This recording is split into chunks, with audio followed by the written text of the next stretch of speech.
YCP వాళ్ళు వారికి వారే దాడి చేసుకుని తమపై నింద వేయడానికి చూస్తున్నారని పులివెందుల టీడీపీ ఇన్ఛార్జ్ బీటెక్ రవి ఆరోపించారు.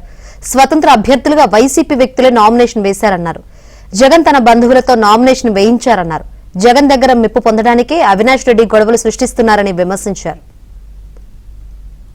వాళ్ళ పార్టీకి సంబంధించిన వ్యక్తులే అంతా కూడా నామినేషన్ వేయడం జరిగింది. కుట్రపూరితంగా మోసపూరితంగా చేసే పనులు వాళ్ళు చేస్తూ తర్వాత మా మీద వాళ్ళే ఏదైనా దాడి చేసుకోవడం, మా ఇండిపెండెంట్ అభ్యర్థుల మీద దాడి జరిగిందని ఎన్నికల కమిషన్ కు ఫిర్యాదు చేయాలని ఈ రకమైన ప్లాన్ లో వాళ్ళు ఉన్నారు. కాబట్టి నేను ముందే పోలీసు వారికి ఎన్నికల కమిషన్ వారికి వాళ్ళకు విజ్ఞప్తి చేస్తున్నా. ఆ రోజు ఏదన్నా జరిగితే అది మాకు సంబంధం లేదు. మేము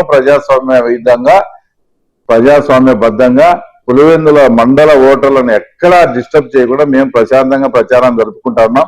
ఇంతవరకు జరిగిన 1 or 2 డిస్టర్బెన్సెస్ కూడా బయట మండలాల నుంచి వచ్చిన వైఎస్ఆర్సీపీ యాంటీ సోషల్ ఎలిమెంట్స్ వాళ్ళంతా మేము వైఎస్ జగన్ దగ్గర, అవినాష్ రెడ్డి గారి దగ్గర పాపకం పొందే కోసం వాళ్ళు చేసిన దాంట్లో భాగంగా ఇవి జరిగినట్టే.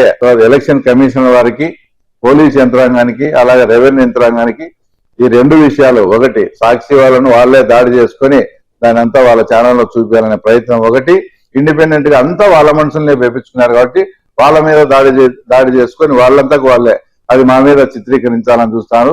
ఈ 2 విషయాల్లో మా వాళ్ళు కూడా చాలా అప్రమత్తంగా ఉన్నారు. అలాగే పోలీసు వాళ్ళను, ఎన్నికల కమిషన్ కూడా అప్రమత్తంగా ఉండాలని మీ ద్వారా కోరుతున్నాను.